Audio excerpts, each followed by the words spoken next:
안녕하세요, 여러분. 책 먹는 즐거움 정기욱 소설가입니다.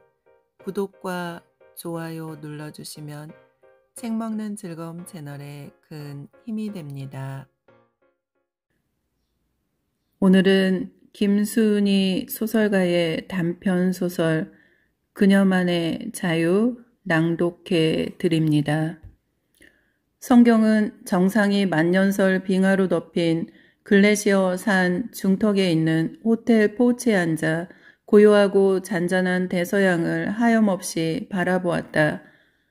산 밑에서 바닷가로 이어지는 평화로운 작은 마을의 집들, 마을 끝자락 우수하야 부두의 정박한 어선과 여객선, 칠레 국기가 꽂힌 군함도 보였다.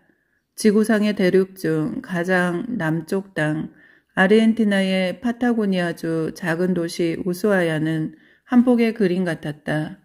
생을 조용히 마감하고 싶어 떠난 고별 여행이지만 시간이 갈수록 20여 년 살면서 그녀의 손길이 닿지 않는 곳이 없는 에반스톤에 두고 온 호숫가의 집과 사랑하는 아이들, 저 바닷물과 같이 파란 미시간 호수가 그리워졌다.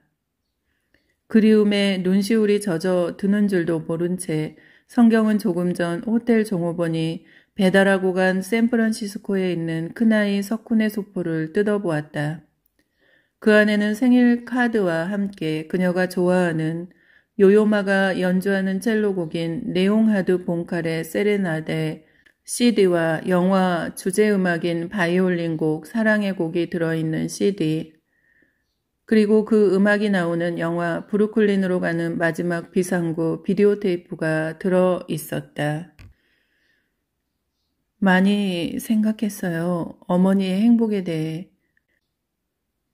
많이 생각했어요. 어머니의 행복에 대해. 지금까지 부끄럽지 않게 살아오신 24년의 삶과 현재 위치에선 어떤 조건들이 진정으로 어머니를 기쁘게 해드리는 것일까 하고, 제 바람은 그래요. 우선 건강하셨으면 좋겠고 무슨 일을 하시더라도 보람과 긍지를 가질 수 있는 일만을 하실 날이 왔으면 좋겠어요. 지금부터의 삶에 대한 희망을 가지셨으면 하는 것들이 제 소원이에요. 어머니께서 축적해 놓으신 재산은 집도 아니고 돈도 아닌 세상 어느 누구에게도 뒤지지 않는 두 아들들이란 사실을 명심하시고요. 제 모습과 생각은 어머니의 믿음과 주관이 낳은 것입니다. 그 많은 갈등 속에서도 꿋꿋이 두어깨를 펴고 일어날 수 있는 용기와 앞으로 살아갈 제 삶에 대한 열정 또한 어머니의 은혜란 것을 깨달을 때마다 느껴요. 제가 얼마나 어머니를 사랑하는지를.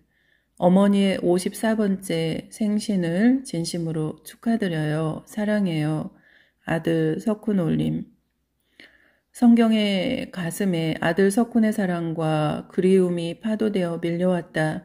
그동안 그녀와 사랑하는 두 아들이 겪어온 그 많은 슬픔과 갈등, 상처들이 석훈의 사랑이 담긴 카드로 하얗게 부서져서 다시 파도가 되어 대서양 바다로 밀려갔다. 지난 6년 동안 가슴속에 영원히 아물지 않는 아픈 상처로 자리 잡고 있는 30여 년을 자신과 함께 살아온 남편 성욱과의 관계가 문득 되살아났다. 6년 전 그녀의 가정에 전혀 뜻하지 않은 거센 태풍이 불어왔다. 남편 성욱에게는 사랑하는 여자가 있었다. 성경이 그 사실을 알았을 때는 그 여자와 아이들에게서 도저히 헤어날 수 없을 만큼 깊은 사이가 되어 있었다. 살고 있는 곳이 미국에서 5손가락에 드는 대도시라고는 하지만 소수민족인 한국 교포들의 사회는 도시에 비해 생각보다 좁았다. 몇 년간 비밀리에 이어온 남편과 그 여자 사이의 불륜이 한인교포 한 사람 두 사람 눈에 띄어 알려지기 시작했다. 처음 그 사실을 고등학교 동기 동창에게 전해 들었을 때는 남편 성욱은 절대로 그럴 사람이 아니라고 내가 잘못 본 거라고 한마디로 잘라버렸다. 그녀가 아는 남편 성욱은 병원과 집, 아이들과 성경이 삶의 전부라는 것을 믿고 30여 년을 미국 땅에서 살아왔기 때문이었다. 그러던 어느 토요일 저녁, 성경이 잡지사, 취재차, 시카고 서쪽 교회의 쇼핑몰에 갔다가 성욱이 그 여자와 그녀의 딸들과 함께 다정히 저녁 식사를 하고 있는 것을 목격했다. 아니, 당신이 여기 어떻게? 성경이 지금 막 스쳐 지나온 테이블에서 딸 아이에게 음식을 먹여주며 단란하게 식사를 하던 남자가 맞은편 의자에 앉는 성경과 눈이 마주치자 놀라 벌떡 일어서면서 하는 소리였다. 성경은 자신의 눈이 믿어지지가 않았다. 두 손으로 눈을 비비고 다시 보아도 틀림없는 남편 성욱이었다. 토요일인데도 당직이라고 병원에 간 성욱이 왜 이 시간에 병원이 아닌 이곳에서 모르는 사람들과 같이 저녁 식사를 하고 있을까? 그러나 믿어지지 않는 분명한 현실이었다. 이럴 때는 내가 어떻게 해야 되나? 잠시 엉뚱한 생각을 하다 성경은 인터뷰를 취소하고 그냥 집으로 돌아왔다. 토요일 저녁에 복잡한 기각기를 30분씩이나 어떻게 운전을 하고 집에 왔는지 아무것도 생각나지 않았다. 그녀의 눈에는 오로지 딸 아이를 옆에 앉히고 너무나 행복한 얼굴로 저녁을 먹고 있었던 성욱의 낯선 모습만 떠올랐다. 성욱이 저토록 자상한 아버지의 모습으로 두 아들들과 나 함께 화기애애하게 정겨운 식사를 해본 적이 언제 있었던가? 생각해보지만 도무지 그런 기억이 머리에 떠오르지 않았다. 성경은 자신에게 다가오고 있는 거센 폭풍을 머리끝에서 발끝의 말초 신경까지 전율처럼 느꼈다. 순간 온몸에 소름이 확 돋았다.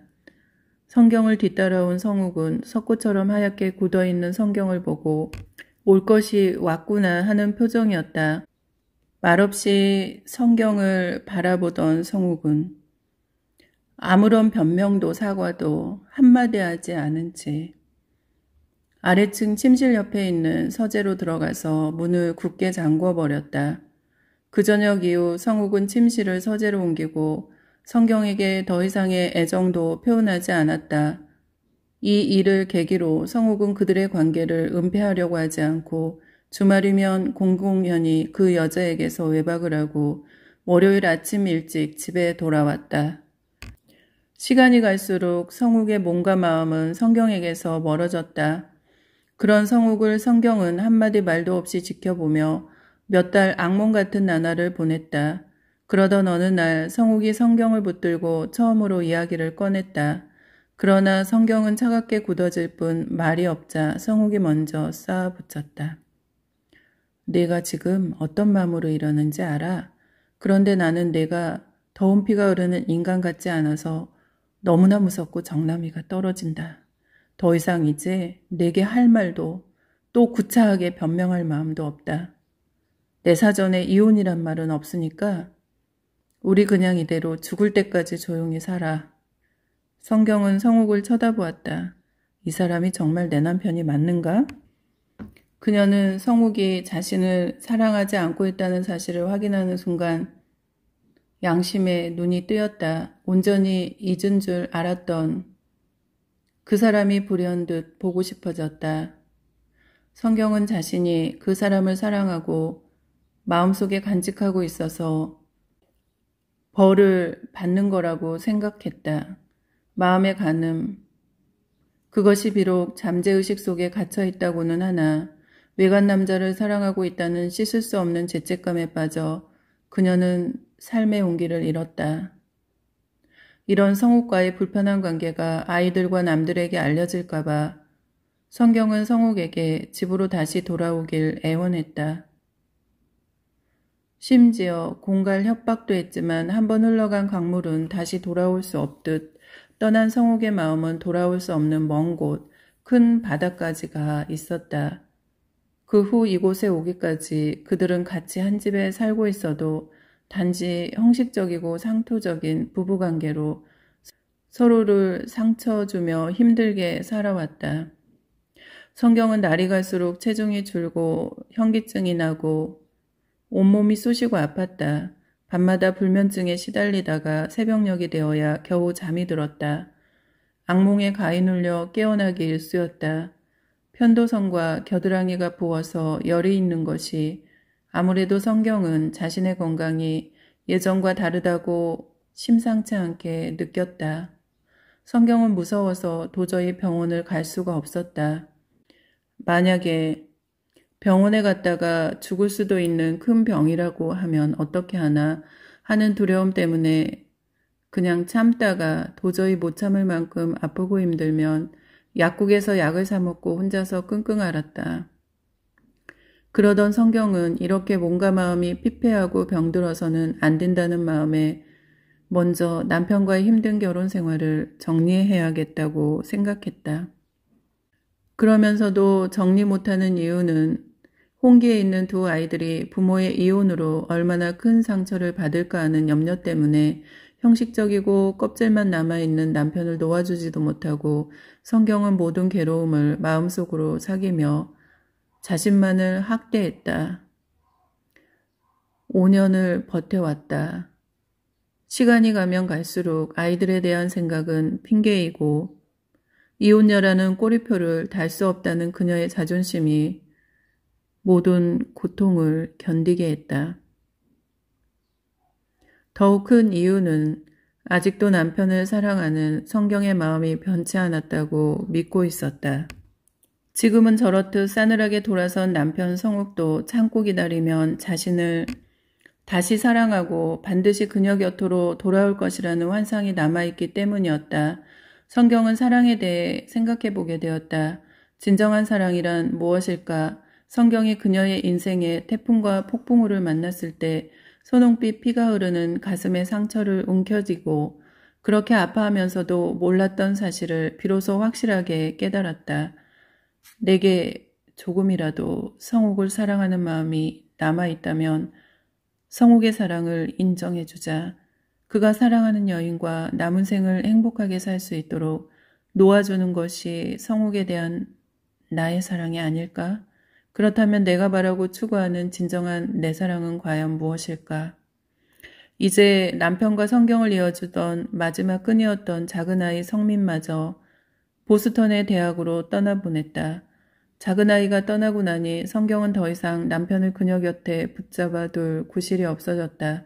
힘들어도 참고 기다리고 있으면 남편이 돌아와 전처럼 그녀를 다시 사랑해 줄 거라는 집착으로 성욱을 붙잡으면 붙잡을수록 성경 자신이 점점 더 초라해지고 비참해졌다.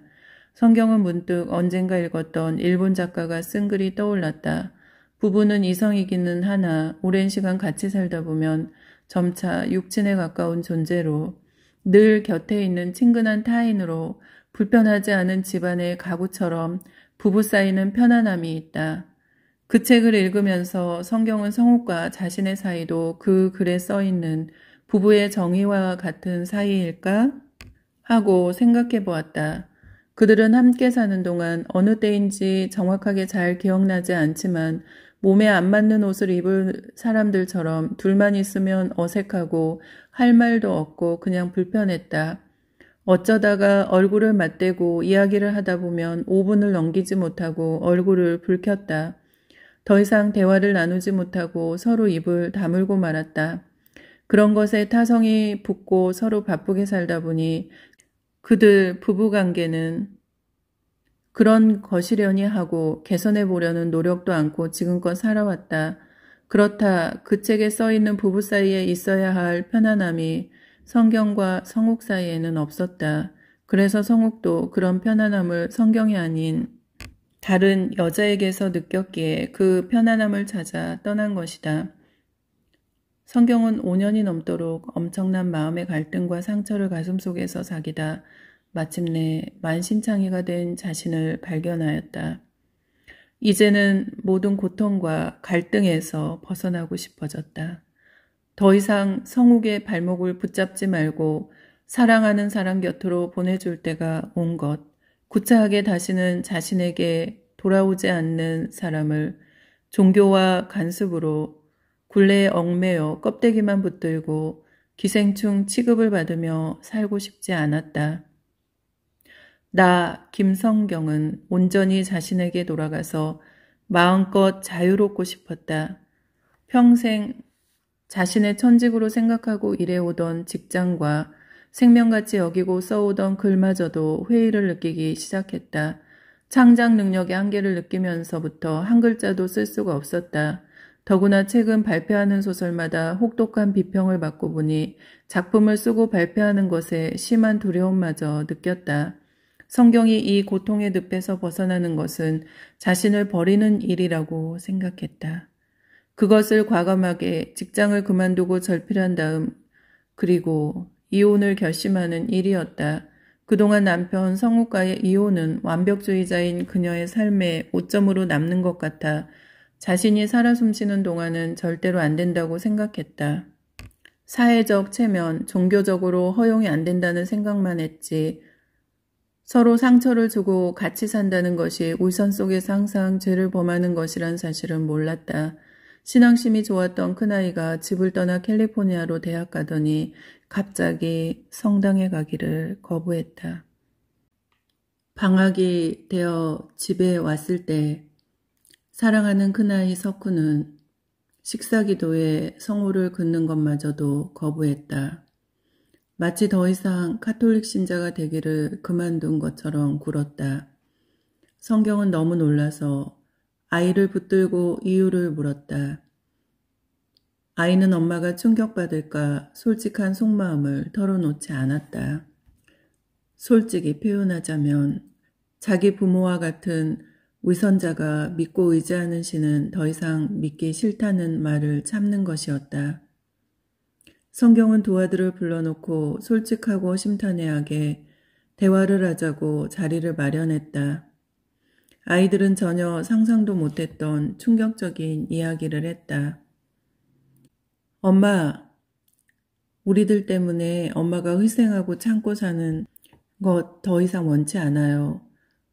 진심으로 진정한 엄마 자신의 행복을 위해 보람을 느끼며 사시길 바래요.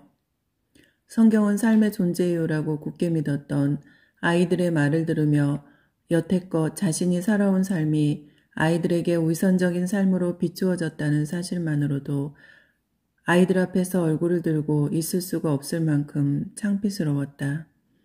평생 그녀가 그토록 열심히 살아온 삶은 잘못된 삶을 살아왔고 지금 이 순간도 자신이 잘못 살고 있다는 것을 확실히 알게 되었다. 아이들의 솔직한 의견 때문에 성경은 용기를 낼 수 있었다. 그래, 내 인생은 남을 위해 사는 것이 아니고 아이들 말처럼 누구에게 보이기 위해 사는 것은 더더욱 아니다.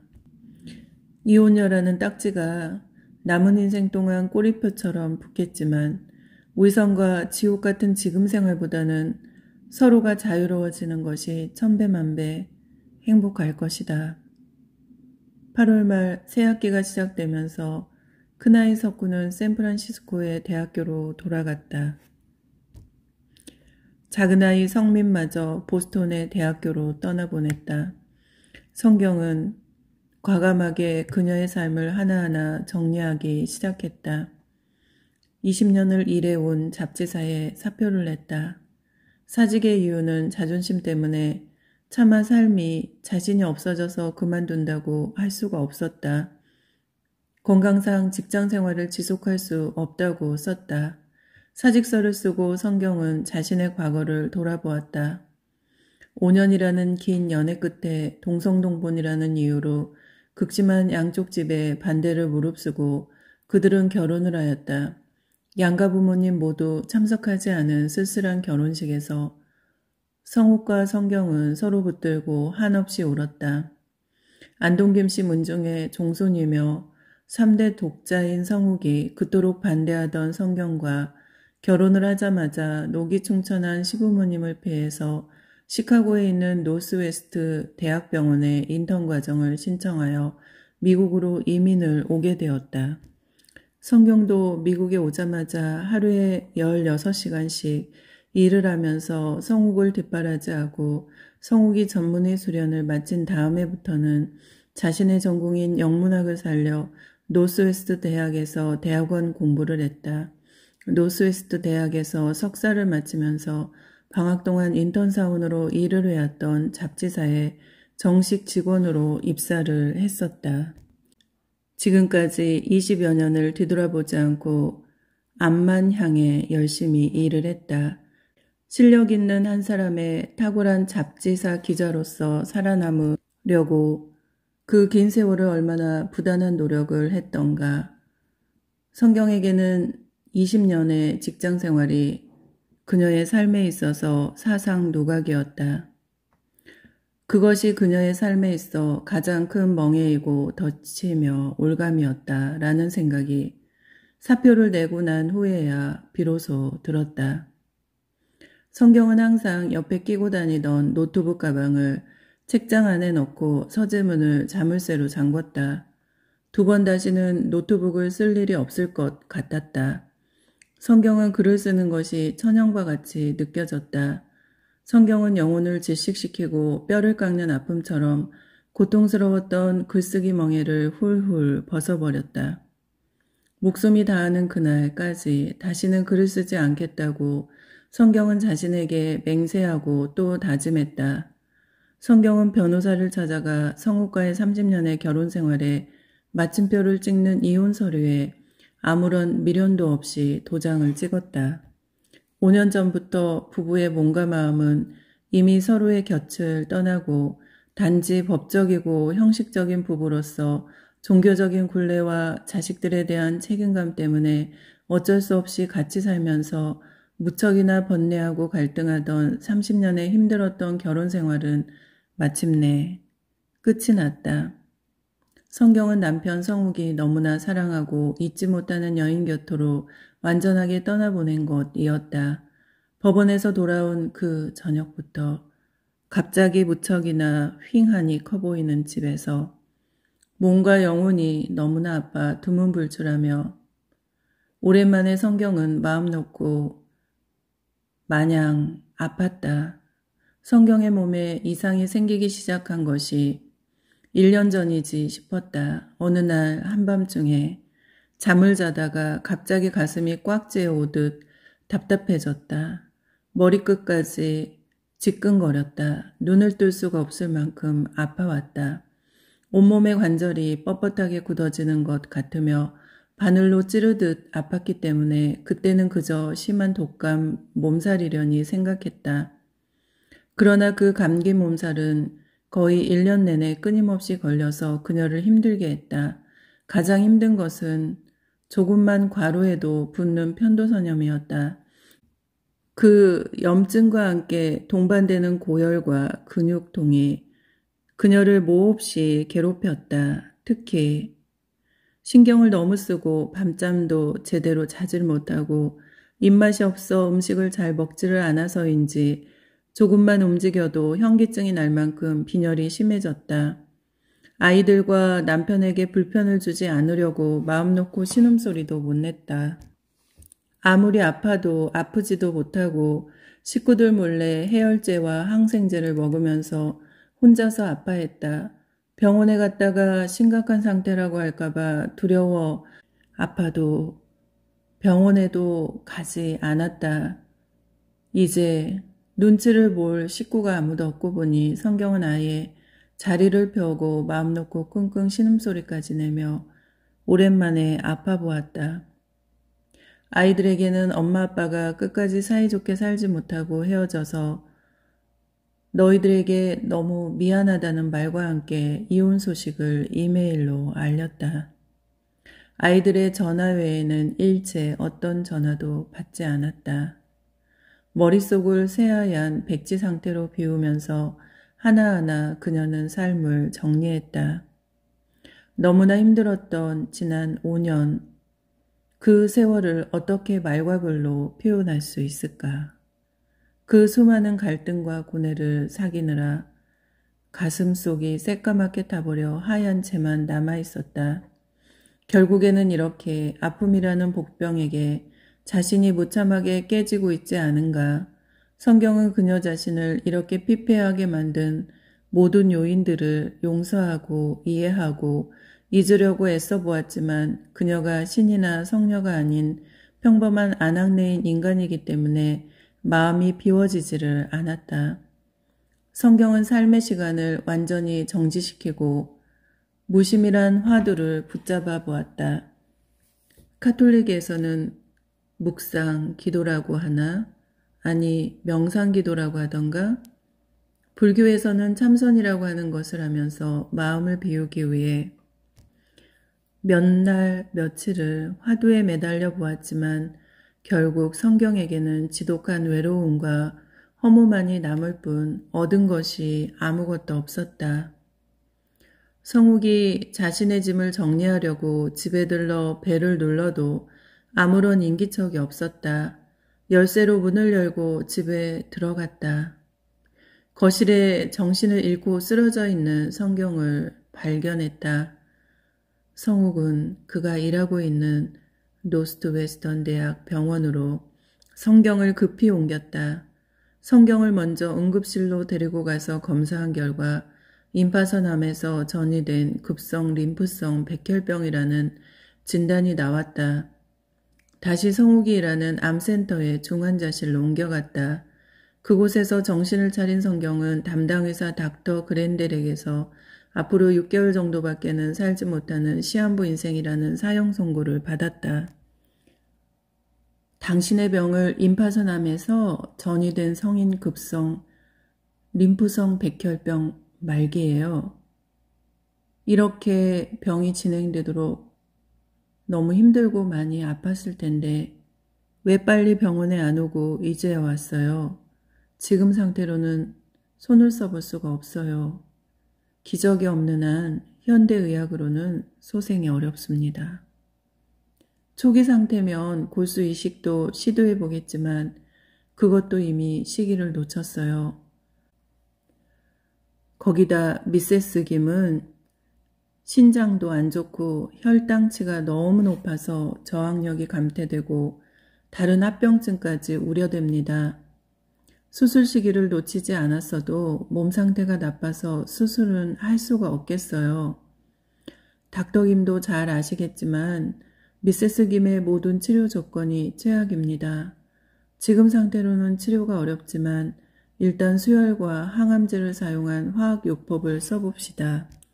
이 화학요법은 치료약이 혈액의 흐름을 타고 전신을 돌아다니면서 백혈병 세포를 죽이는 것입니다.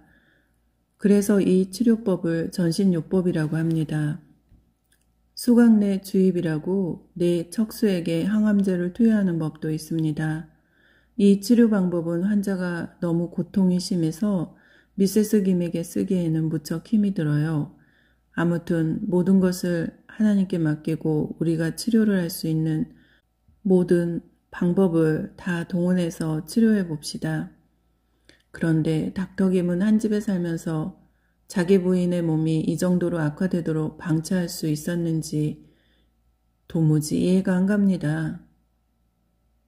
병원에서는 6개월을 살기가 어렵고 그것도 중환자 무균실에서 최후를 맞이해야 한다고 했다. 서둘러 암치료를 시작하면서 그녀의 사고나 삶의 모든 것이 아주 까맣고 어두운 암흑 속으로 곤두박질치고 눈에는 아무것도 보이지 않았다. 항암제와 수혈 그리고 계속되는 심한 통증으로 견딜 수가 없어 진통제가 투여되었다. 항암제의 부작용으로 혈액 독성과 고열이 나타났다. 구역질과 식욕부진이 오고 설사와 변비가 번갈아가며 와서 그녀를 더욱더 괴롭혔다. 수강내 주입이라고 하는 치료법으로 항암제를 내 척수 내에 주입했을 때 그 고통은 말로 어떻게 표현할 수 없을 만큼 심했다. 게다가 바늘을 찌른 부위에서 심한 통증을 느끼고 당뇨병 때문에 주사 부위가 잘 아물지를 않았다. 항암제 부작용에 따르는 고통과 암 말기 환자에게 오는 전신 통증과 빈혈이 성경을 완전히 새까맣게 변색시켰다. 소위 남편이 방사선과 암치료 전문 의사라고 하면서 자신의 아내가 암 말기가 될 때까지 전혀 모른 채 이제는 도저히 손을 쓸 수도 없을 만큼 상태가 악화되어 속수무책이라는 사실이 성욱에게는 커다란 충격이고 죄책감이 되었다. 쓰러져 병원에 실려와서 거의 하루 만에 정신이 든 성경의 눈앞에는 제일 먼저 그동안 그녀를 힘들게 하고 괴롭혔던 모든 잘못과 무관심을 용서해달라는 성욱의 초췌한 모습이 들어왔다. 쓰러져 병원에 실려와서 거의 하루 만에 정신이 든 성경의 눈앞에는 제일 먼저 그동안 그녀를 힘들게 하고 괴롭혔던 모든 잘못과 무관심을 용서해달라는 성욱의 초췌한 모습이 들어왔다.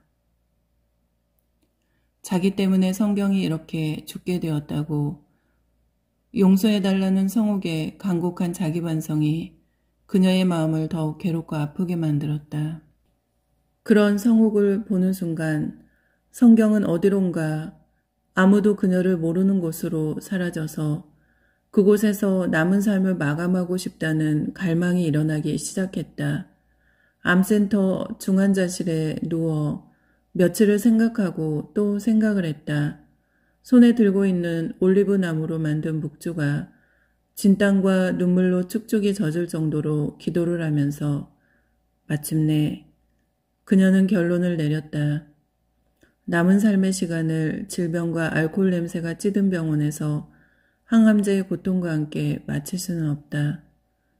오전에 담당 의사와 성욱이 회진을 할 때 성경은 더 이상 항암 치료도 입원도 하지 않겠으며 조용히 집에서 남은 삶을 정리하고 싶다고 전했다. 통증이 올 때는 정말로 견뎌내기 힘드니까 자신이 죽을 때까지 먹을 진통제를 처방해달라고 부탁했다.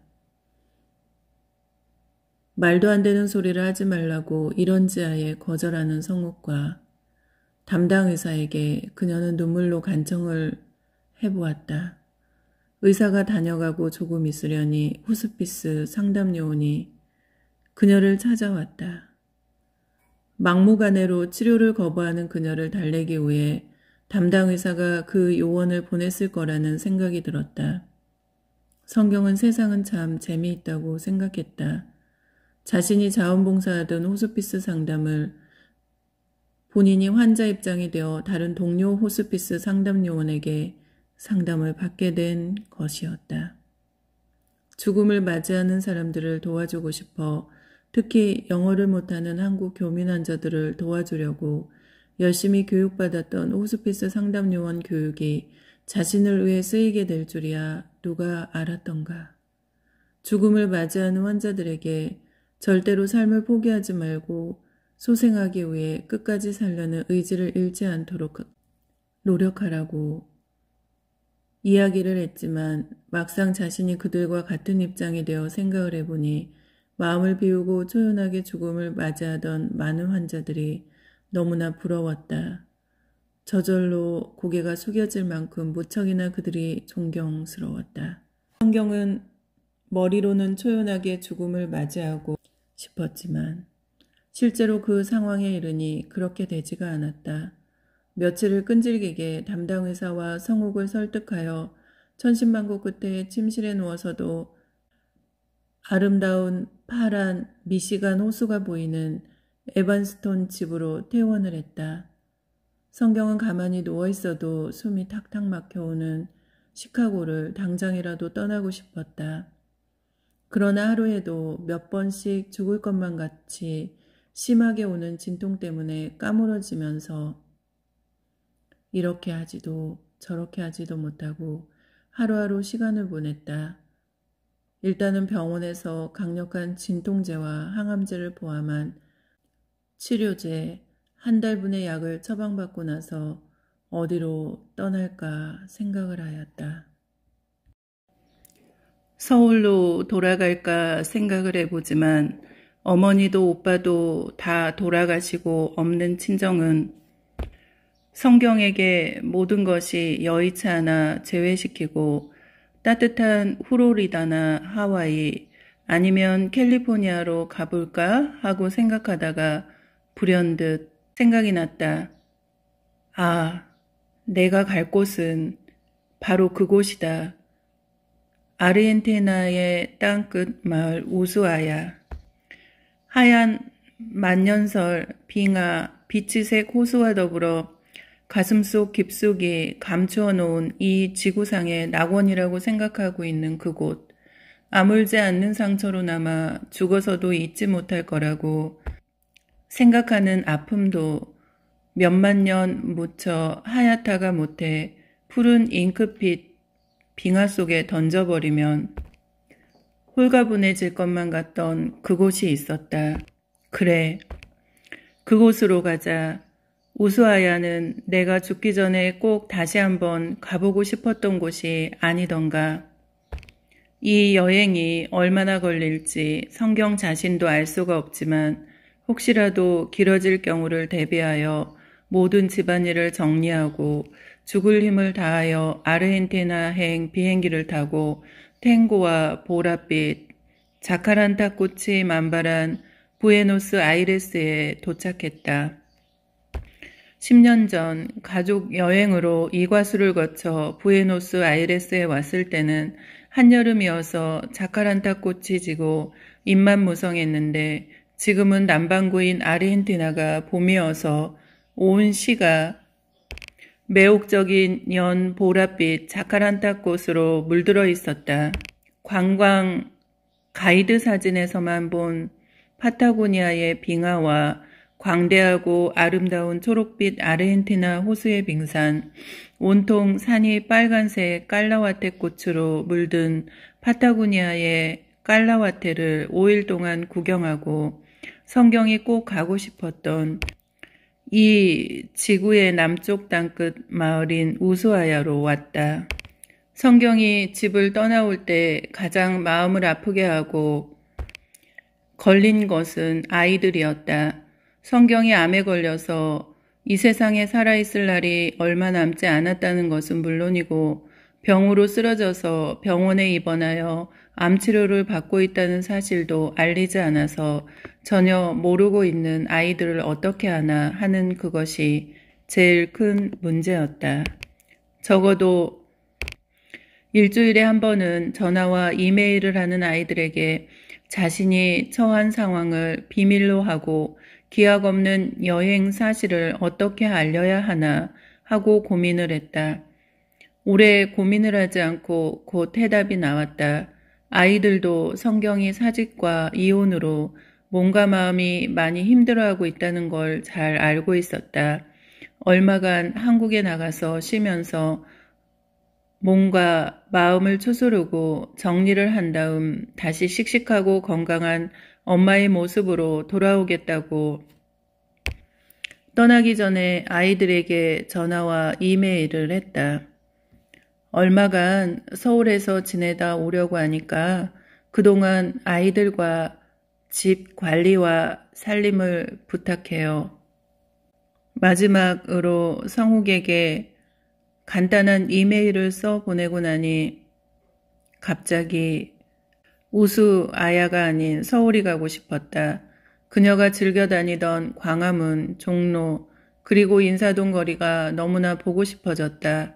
정겨운 찻집에서 음악을 들으며 따뜻한 차를 마시고 갤러리에서 그림을 보고 몇백 년 지난 과거의 시간의 향기가 배어있는 골동품 가게들과 고 서점이 그리웠다.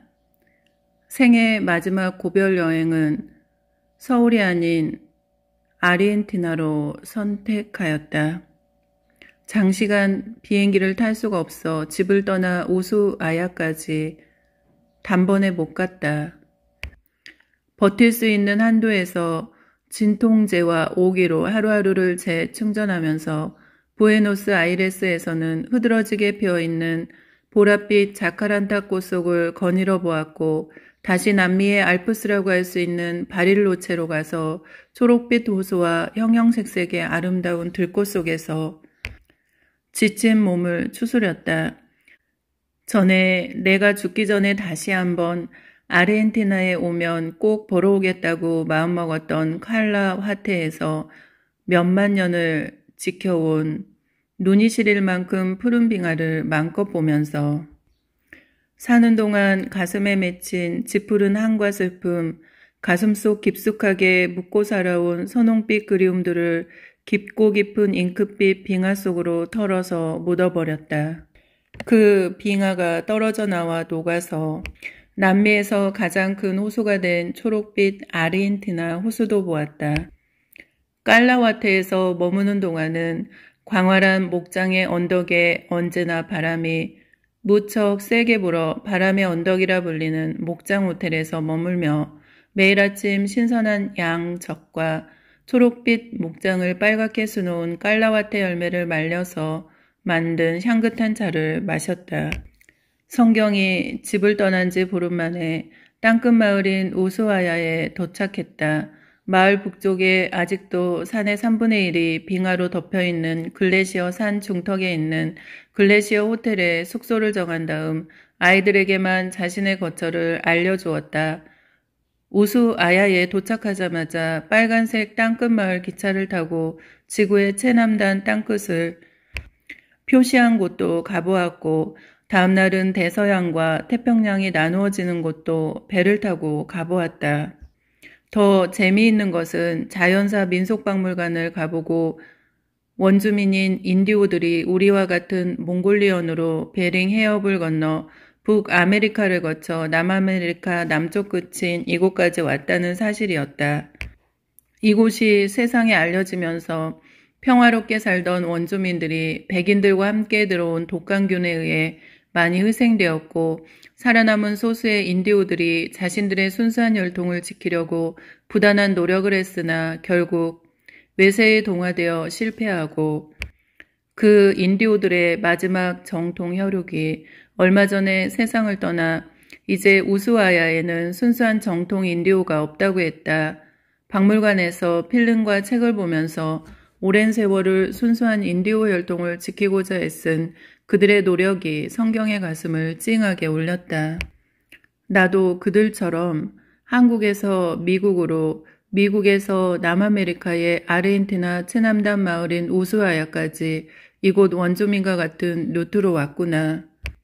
그래도 나는 두 아이를 분신으로 남겨 나를 이어갈 수 있겠구나 하는 안도감과 함께 이제는 그 아이들과도 함께할 시간이 얼마 안 남았다는 진한 슬픔이 가슴을 꽉 채우며 목이 메었다.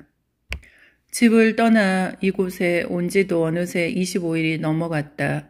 하루에도 몇 번씩 오픈 티켓인 비행기표를 꺼내 집으로 돌아가려고 좌석을 예약하려다 다시 주저앉았다. 고통스럽게 자신의 마지막 가는 모습을 지금은 비록 헤어져 남남이 되었지만 그래도 평생 사랑했던 남편 성욱과 아이들에게 보여주고 싶지 않았다. 호텔 총 지배인을 만나 자신의 처지를 말하고 장기 투숙과 함께 병이 악화되면 이곳에 병원으로 옮겨달라고 요청하고 위급 상황을 대비하여 유언장과 아이들의 연락처도 총 지배인에게 남겨놓았다. 사랑한다는 말도 못하고 가슴 깊이 감춰둔 채 나 혼자만 그리워하다가 가슴에 쌓인 온갖 한과 슬픔, 그리움 그리고 사랑까지도 빙하 속에 함께 묻어버린 그 사람은 어떻게 지내고 있을까? 나중에 내가 이 세상 사람이 아닌 것을 그에게도 알려야 하나? 유언장을 쓰면서 모든 세상에 대한 미련과 한을 다 털어버리고 홀가분하게 이곳으로 왔다고 생각했는데 전혀 아니었다. 이 글이 이 세상에서 내가 마지막으로 쓰는 글이구나 생각하니 성경은 좋은 글씨처럼 가슴에 꼭꼭 묻고 절대 꺼내보지 않고 살았던 그 사랑과 목숨보다도 귀한 아이들이 너무나 보고 싶었다. 날이 갈수록 점점 심해지는 통증으로 볼 때 이제 이 아름다운 곳에서 살 수 있는 날이 얼마 안 남았다는 것을 성경은 알 수 있었다. 어느 인터넷 유머 중에 50세가 되면 배운 사람이나 못 배운 사람이나 평준화되어 똑같아진다고 했지만 그래도 나는 아니겠지 하며 어리석게 잘난 척하며 살아온 지난 54년의 세월을 성경은 반추했다. 인간 김성경 실패한 인생이 아니었다. 가족에게, 특히 아이들에게 엄마로, 직장 기자로, 작가로 최선을 다하고 열심히 잘 살다가는 인생이었다. 성경은 남은 시간도 희망을 가지고 후회 없이 살다 가고 싶었다. 비록 육신은 이 세상을 떠나가더라도 영혼이 남아 아무런 구속을 받지 않고 그녀만의 자유를 찾아 훨훨 떠나고 싶은 것이었다. 소설은 여기까지입니다. 저는 또 좋은 작품으로 찾아뵐게요. 감사합니다. 사랑합니다. 축복합니다. 책 먹는 즐거움 정기욱 작가였습니다.